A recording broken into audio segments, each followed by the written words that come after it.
Ang programang ito ay hatid sa inyo ng Air 21. Sagot ko, padala mo!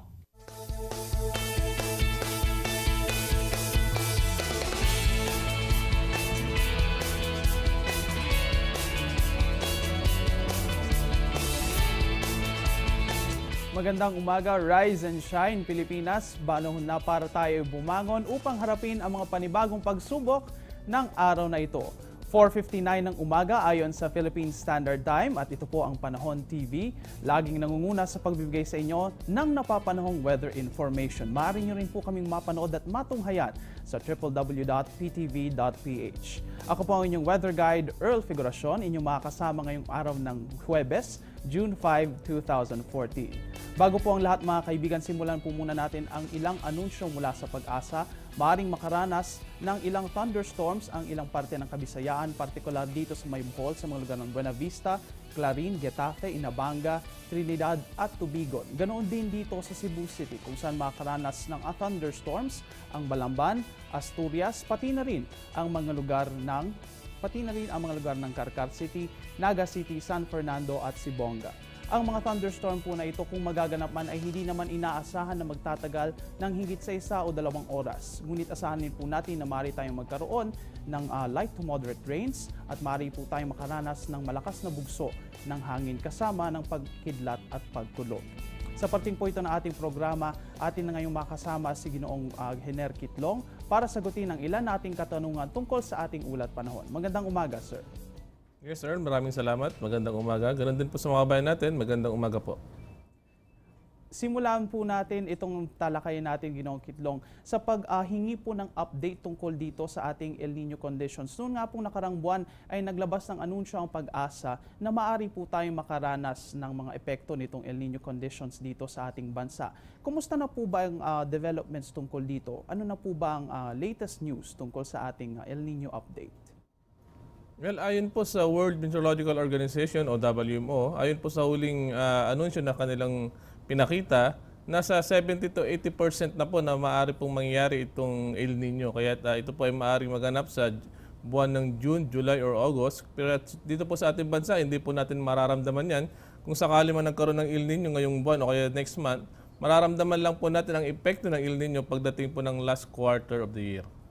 Yun nga mga kaibigan, patuloy pong lumalaki ang posibilidad na tayo ay makaranas ng mga epekto nitong El Nino conditions mula dito sa Karagatang Pasipiko. Ngunit hindi naman inaasahan na ito ay tuluyang pang mararamdaman hanggang sa end ng taon na ito. Yan po ay sa mga buwan ng Nobyembre at Disyembre at hanggang sa susunod na taon. Iba naman tayo, Ginoong Kitlong. Kahapon nga ay nagsimulang umiral ang trough ng isang low pressure area dito sa may hilagang parte ng Pilipinas sa labas ng Philippine Area of Responsibility. Ano po ba ang dahilan kung bakit ito nabuo? Bagamat mayroong ridge ng high pressure area dyan noong mga nakarang araw. At karugtong po niyan, makakaranas po ba tayo ng mga epekto ng trough na ito sa ating bansa ngayong araw na ito? Well, unang-una po ito pong low pressure area na ito ay malayo po sa ating bansa. Wala po ito sa loob ng Philippine Area of Responsibility. Kumbaga ito po ay malapit po rito sa may southern part ng Japan. So hindi po natin inaasahan na makapasok po ito. Subalit yun pong extension nito, yung pong kaulapan, yung dulo ng kaulapan nito, yun po ang umaabot dito sa ating bansa. Kaya makaka-apekto po ito lalo na po rito sa may extreme o dulong hilagang Luzon.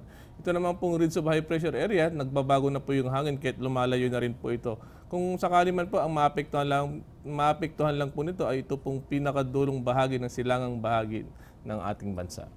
Yan nga mga kaibigan, ang trough ng low pressure area o ang hangganan nito lamang ang nakakaabot dito sa ating bansa. Malayo po ang low pressure area na ito mula sa ating loob ng bansa. Yan po ay sa labas ng Philippine Area of Responsibility at makakaapekto lamang ng bahagya dito sa weather conditions ng Luzon. At ito ang ating high pressure area ngayon dahil sa pag-iiba na rin ng hangin ay lumalayo na rin dito sa ating bansa at nag-iiba na rin ng kanyang naapektuhan na area. Kaya naman nakikita natin na talagang nagbabago na ang weather conditions lalong-lalo na dito sa may Luzon. Ginoong Kitlong, ayon nga dito sa Pag-asa ay bagamat bumababa na ang temperatura ay nananatili pa rin itong mataas. Ano po ba ang rehistro ng heat index dito sa mga pangunahing lungsod dito sa may Pilipinas? Opo, dito po sa ating bansa, lalo na sa Metro Manila, kahapon po nagkaroon po tayo ng 29.4 degrees Celsius. Kung titignan po natin ito, ang heat index po nito ay ito pong 38.9 degrees Celsius. Samantalang sa Metro Cebu naman po, sa may Cebu, kung makikita po natin, ang temperatura ay nasa range po yan ng 31 to 32, kaya't umaabot po ito ng mga 38.1 degrees Celsius yung kanyang heat index. At sa may Davao naman po, medyo bumababa po ang temperatura rito sapagkat hindi naman po ito naapektuhan ng rinse of high pressure area. Sa ngayon po, southerly na o galing na mo ng timog yung hangin nito. Kaya't kung makita po natin yung heat index nito ay nasa 37.2 degrees Celsius na lamang.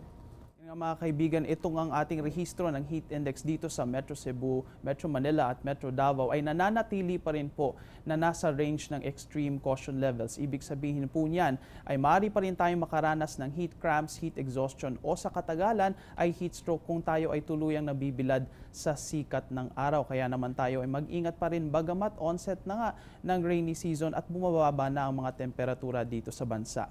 Napag-uusapan na rin po natin ang onset ng rainy season. Ito nga ay dala ng hanging habagat mula dito sa may timog kanluran na bahagi ng Pilipinas. Kumusta na po ba ang hanging habagat? Asa na ito na ngayon at nakapasok na ba ito talaga dito sa ating bansa? Sa ngayon po, kung makikita po natin itong isang forecast model, meron na pong actually dito po sa may northern Luzon, extreme northern Luzon, southwest na po, habagat na po ang hangin dyan. Pero yung pinanggagalingan po niya ay nanggagaling po dito sa may timog bahagi ng ating bansa. Kailangan po pag sinabi nating southwest, manggagaling po dito sa may West Philippine Sea. Kaya po yung tinatawag nating habagat at kung nagkaroon naman ng mga pag-ulan, babaguhin na po natin itong southwest monsoon. Sa ngayon po ay ang extreme northern Luzon lamang po ang naapektuhan. Yun nga mga kaibigan, ang hanging habagat nga ay nandito na sa ating bansa. Bagamat ito ay nag-iiba pa ng posisyon upang ito ay manggaling dito sa may timog kanlurang bahagi ng bansa. Ngunit ito ay slowly o unti-unting pumapasok na dito sa Pilipinas at ito nga ay nararanasan na natin ng bahagya ang mga epekto nito sa pamamagitan ng mga pag-ulan at pagkidlat pagkulog rin, lalo-lalo na sa hapon at sa gabi dito sa Pilipinas. Maiba naman tayo, Ginoong Kitlong, ano po yung highest temperatures natin kahapon? Well, kung makikita po natin, ang pinakamainit na temperatura na naranasan natin ay naitala po sa Cabanatuan City at nakakuha po tayo ng 37.0 degrees Celsius. Samantalang sa Tugigaraw, nakapagtala rin po ng 36.3. Bali, itong dalawang po ito ang talagang laging nakakapagtala ng may matataas na temperatura sapagkat ito po ay napapalibutan ng mga bundok. Kumbaga ito po ay isang valley. Kumbaga naiipon po yung mga init sa lugar na ito.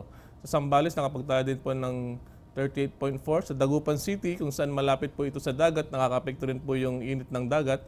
Nakakuha po ito ng 34.5. Sa Isabela, ganun din po, nasa northern Luzon po ito, kung saan may epekto rin po ang rinse of high pressure area.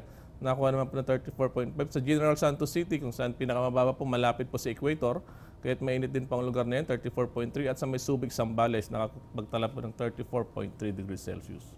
Kapansin-pansin nga mga kaibigan na bumababa na ng bahagya o gradual na bumababa itong mga temperatura sa ating bansa. Bagamat natatala pa rin natin ang mga mataas na temperatura, lalong-lalo na dito sa may central part ng Luzon kung saan ito ay mga napapaligiran din ng kabundukan. Normal lamang naman na ito ay natatala dito sa mga lugar na ito, ngunit ito ay gradual na rin nabababa sa mga susunod na araw. Ginoong Kitlong, ano po ba rin yung mga highest temperatures natin na naitala simula nung June 1 o simula nung tayo ay pumasok dito sa panahon ng tag-ulan? Mga kababayan, gaya po na nabanggit ko kanina, ang Tugigaraw po ang nakakuha ng pinakamainit na temperatura. Ito po nung June 1 at nakuha po ng 40.4 degrees Celsius. Samantalang Tugigaraw City rin po, nakapagtala rin po ng 39.8 degrees Celsius noon pong May 22. At ang ISU Isabela, nakapagtala rin po ito ng 39.7 degrees Celsius. Ito naman po ay nangyari noong May 15. At sa Tugigaraw City ulit, nakapagtala po ng 39.2 degrees Celsius noong May 30. At ganoon din po sa Tugigaraw, nakapagtala, kung baga sunod-sunod po nakapagtala ito ng mainit na temperatura. Nga mga kaibigan, dito sa Tugigaraw City talagang nakakapagtala po tayo ng napakainit na temperatura kahit na panahon ng tag-ulan at kahit na nagsisimula ng tag-ulan. Bagamat gradual na nga itong bumababa, ito pa rin ang inaasahang magkakaroon ng high temperatures sa mga susunod na araw. At tapusin po natin itong panayam na ito, Ginoong Kitlong, sa pamamagitan ng pag-alam natin sa 5 AM weather forecast ng Pag-asa ngayong araw ng Huwebes. Yes, kaya rin po kahapon mga kaibigan, nakakapekto pa rin po ang trough of low pressure area. Yun pong low pressure area dito po sa may southern part ng Japan, umaabot pa rin po ito sa northern Luzon. Kaya't ang mga isla po ng Batanes, Calayan at Babuyan Group of Island, kasama po ang Ilocos Region, ay makakaranas po ito ng maulap na kalangitan na maaari po makaranas ng mga mahina hanggang sa katamtamang pag-ulan at pagkilat-pagkulog. Samantalang ang Metro Manila at ang nalalabing bahagi ng bansa patuloy pa rin po makakaranas ng bahagyang maulap maliban na lamang sa mga pulong pagkulog-pagkidlat. Mga kaibigan, patuloy nga nakakaapekto ang trough o ang hangganan ng low pressure area dito sa may extreme part ng Northern Luzon at ito ay magbibigay sa atin ng rainy weather conditions dyan sa mga bahaging yan ng bansa. Samantala naman dito sa Metro Manila ay makakaranas naman tayo ng fair weather conditions. Ating aalamin yan mamaya sa ating 5 AM weather forecast portion dito sa ating programa. Maraming salamat po Ginoong Hener Kitlong para sa lahat ng impormasyon na inyong binahagi sa amin ngayong umaga. Ngayon mga kaibigan, silipin naman natin ang ilang astronomical data mula dito sa Pag-asa. Unahin po natin ang sunrise at sunset. Ang haring araw ay magpapakita mamayang 5:26 ng umaga at siya ay lulubog 6:23 ng gabi. Ang atin naman pong buwan ay lumubog kagabi ng 11:15 ng gabi at sisikat muli mamayang 11:24 AM at may illumination ito na 42%. At sa June 5, makikita natin ito sa first quarter phase. Sa katotohanan ng first quarter ay ang ikatlong phase ng buwan kung saan nakikita ang kalahati nito. Nakaposisyon ito sa right angle in relation sa mundo at sa araw. At sa darating din na June 15, ang buwan ay aabot sa perigee o pinakamalapit na punto nito mula sa ating planeta. Kapag ang buwan ay nasa perigee, mas malaki ang epekto nito sa ating tide variations at mas malaki ang itsura nito sa ating langit. Speaking of tide variations mga kaibigan, ngayon naman ay ating alamin ang taas ng mga alon mula sa NAMRIA. Ang high tide ay mamayang 2:26 ng hapon at aabot ito ng 0.89 meter, habang ang low tide naman kagabi ay nagatab 9:54 at nagkaroon ito ng babaw na negative 0.08 meter. Magbabalik kami dala pa ang ibang impormasyon matapos ang ilang paalala.